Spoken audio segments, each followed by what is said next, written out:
Olá pessoal, boa tarde.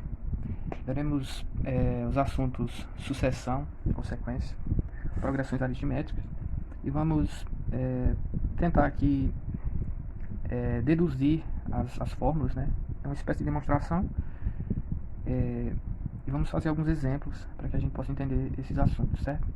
Iríamos começar já de progressões aritméticas, só que não seria interessante para um aluno, né? Começar logo de progressões. Então a gente volta para sucessão, sequência, para que a gente possa manter uma coerência aí, certo? Então o que é uma sucessão ou sequência, né? É todo conjunto em que consideramos os elementos em certa ordem, certo? Então, por exemplo, o conjunto dos estados do Brasil tem uma certa ordem, o conjunto dos dias da semana, certo?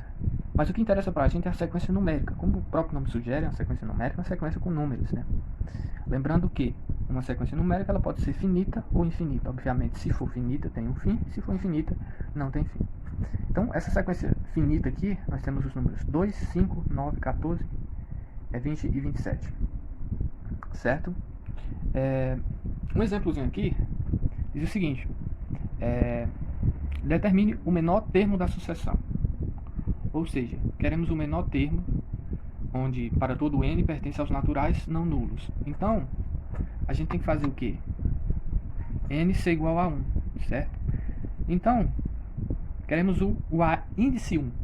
Lê-se dessa forma, né? A índice 1 vai ser igual a 10 menos 2 vezes a raiz de, aqui,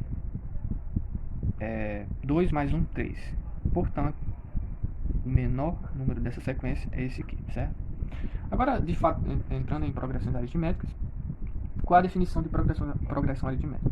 Então, a progressão aritmética é uma sequência numérica em que cada termo, a partir do segundo, é igual ao anterior somado com um número fixo, chamado razão de progressão. Então, é toda sequência, certo? Perceba, um exemplo aqui, eu tenho 2, 5, 8, 11, 14, e assim sucessivamente. Perceba aqui que a razão é 3, sempre vai aumentando 3. Então, essa sequência é uma progressão aritmética, certo? Poderíamos ter assim também uma função, uma progressão decrescente. Então perceba que começa 12, 7, 2, menos 3, menos 8 vai decrescendo, certo? E aqui a razão é menos 5.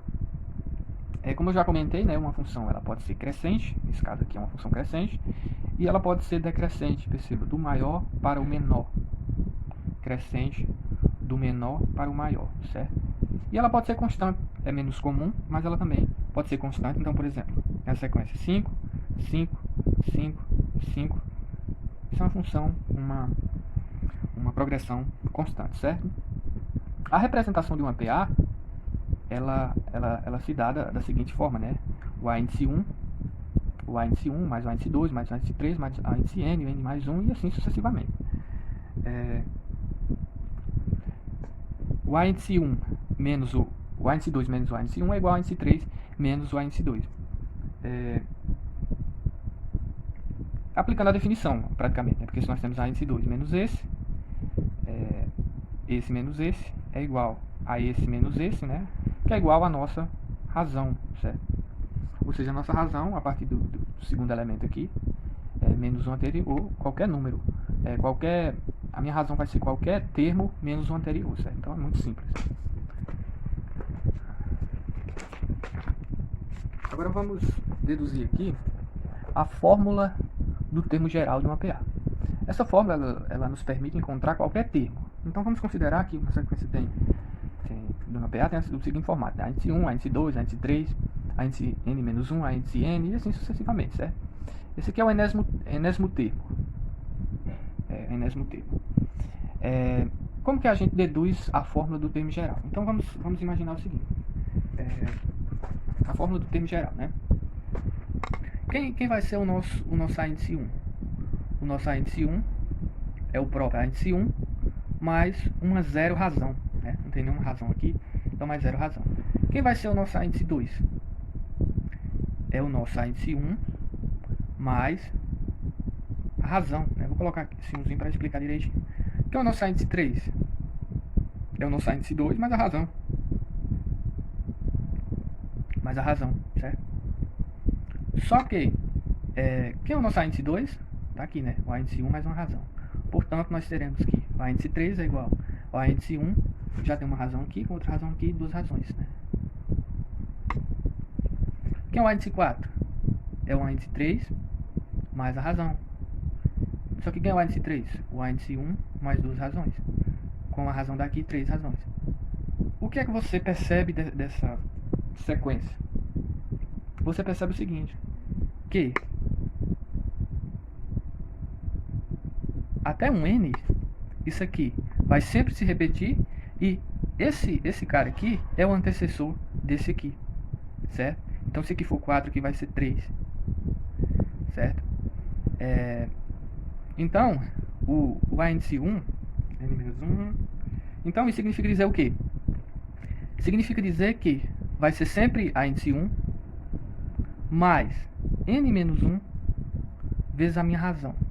Então, essa é a dedução da fórmula e a demonstração, né? Porque a gente tem uma certa lógica aqui.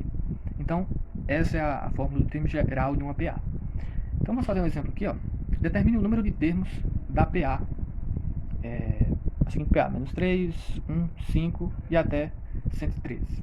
A questão é o seguinte, determine o número de termos da PA. Então, vamos ter que encontrar o A índice N.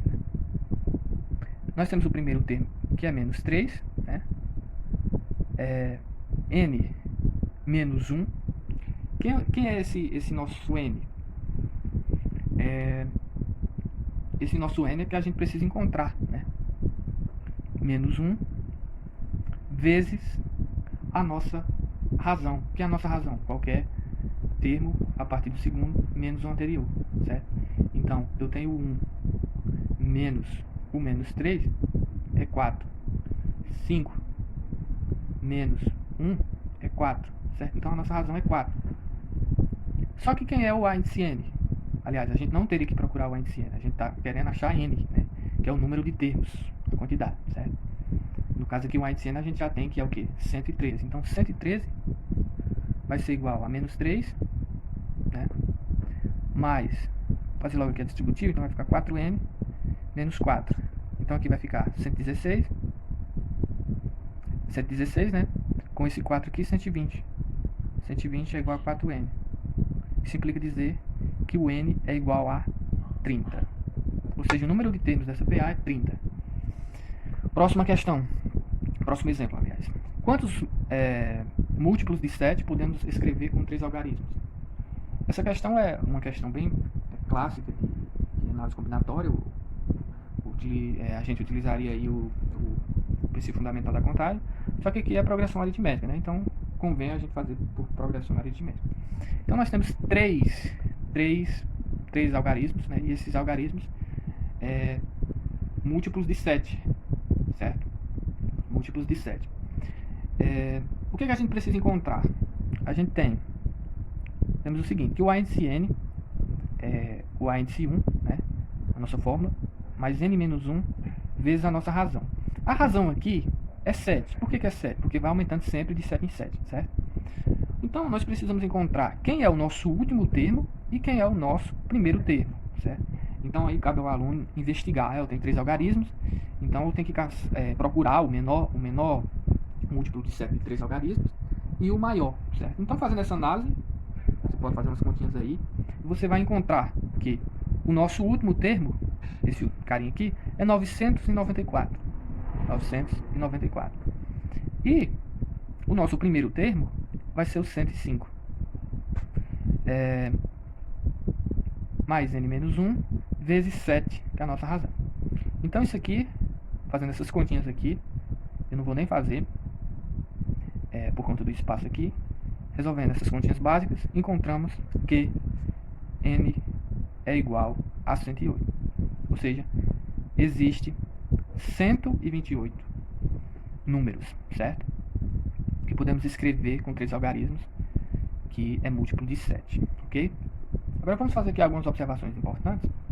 A primeira observação importante é uma propriedade que diz o seguinte: é sempre bom a gente lembrar e não esquecer que quem é o nosso... vamos fazer aqui logo esse exemplo. Numa PA, temos A índice 2 mais A índice 6 igual a 20. E o A índice 4 mais o A índice 9 igual a 35. Escreva a PA. Então, o que precisamos? Aqui você pode você poderia ter muito trabalho, né? Acho que talvez não dá nem para responder se você não lembrar dessa propriedade simples que a gente já viu, que é o seguinte: quem é o nosso quem é o nosso A índice 2? Quem é o nosso A índice 2? O nosso A índice 2, ele é alguma coisa mais a razão, certo? Então o anterior mais a razão. Então é o A índice 1 mais uma razão, certo? Quem é o nosso A índice 6? Quem é o nosso A índice 6? O nosso A índice 6 é o A índice 1 mais 5 razão. Concorda? Quem é o nosso A índice 4? O nosso A índice 4 é o A índice 1 mais quem? Mais 3R. Quem é o nosso A índice 9? O nosso A índice 9 é igual A índice 1 mais sempre um a menos aqui, isso aqui. Então, 8R. Então, perceba o seguinte, pessoal. Temos um sisteminha, né? Então, isso aqui tem que dar 20. Então, se a gente somar A índice 1 mais R mais o A índice 6, que é A índice 1 mais 5R, isso aqui tem que ser igual a 20. E aqui, o A índice 4, que é o A índice 1 mais 3R, mais o A índice 9, que é o A índice 1 mais 8R, é igual a 35. E claro, você vai resolver esse sisteminha, você vai resolver esse sistema, e você vai descobrir a razão, certo? Bem simples. E você também, ao descobrir a razão, você vai descobrir o A índice 1. E quando você descobrir o A índice 1, é só você montar e escrever a PA, que vai ser essa PA aqui, certo? É bem simples. E essa propriedade, essa observação é bem interessante, que pode passar despercebido, certo?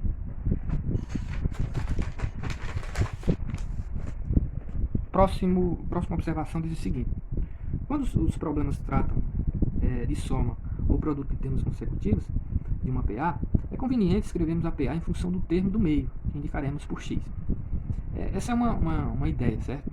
Essa é uma ideia bastante interessante, porque você coloca o termo do meio para poder facilitar, certo? Então, se aqui for x, aqui vai ser x mais r, e aqui x menos r. Então, aqui é uma PA de 3 termos, certo? Um exemplozinho para poder sucintar essa nossa ideia, esclarecer essa nossa ideia. Então, 3 números estão em PA, certo? Tem 3 números aí que estão em PA, de tal forma que a soma entre eles é 18 e o produto é 66. Calcular os 3.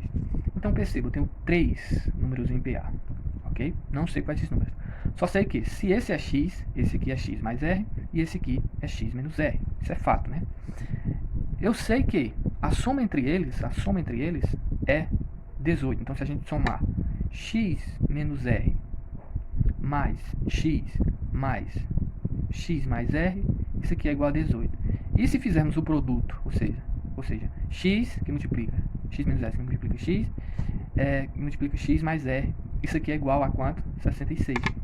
Portanto, aqui, só resolver aqui esse sistema que encontraremos r e x, certo? Bem simples e bem útil essa observação, certo? Agora vamos para o próximo tópico. Fórmula da soma dos n termos de uma PA finita. Então, vamos começar com uma propriedade que diz o seguinte: numa PA finita, a soma de dois termos equidistantes dos extremos é igual à soma dos extremos. O que é que significa isso? Significa que esse carinha aqui com esse é igual a esse com esse. E esse com esse é igual a esse com esse. Enfim, quer dizer o seguinte: os extremos são sempre iguais, certo? Então, se eu pego esse com esse, é igual a esse com esse, que é igual a esse com esse, que é igual a esse com esse, certo? É bem interessante isso, porque aqui é que sai a nossa demonstração da nossa fórmula da soma dos n termos de uma PA finita. Então, perceba o seguinte: a nossa fórmula é essa, né? A soma dos n termos é igual a índice 1 mais a índice n vezes n, dividido por 2. Só qual é a nossa lógica? A nossa lógica é o seguinte: a soma dos n termos, obviamente, a gente vai ter que somar o índice 1 mais o índice 2 mais o índice 3, até um índice n, certo? Eu posso também só inverter aqui a ordem, né? Só invertendo aqui a ordem, então eu comecei de trás para frente, aqui, certo? Só para poder facilitar no nosso agrupamento. Então aqui, ó, somei essa com essa, somando essas duas parcelas, nós temos 2Sn, e aí eu vou agrupar A1 com AN, A2 com AN menos 1, certo? E assim sucessivamente. Só o que está acontecendo aqui? eu estou somando os extremos, certo? E os extremos vai ser sempre igual a índice 1 mais n. Então isso significa dizer que a índice 2 mais n menos 1 é igual a índice 1 mais n. E todos os outros também. Por quê? O que está acontecendo? Eu estou somando os extremos. Esses extremos. Portanto, o que acontece? Eu vou ter 2SN igual a índice 1 mais a índice n vezes. Obviamente, passo dividindo e tenho a nossa fórmula, a soma dos números, dos termos, né, de uma PA, é a índice 1 mais a índice n vezes n dividido por 2, certo? Então é essa a nossa aula de hoje, espero que tenham entendido, e até o próximo assunto que falaremos sobre progressão geométrica.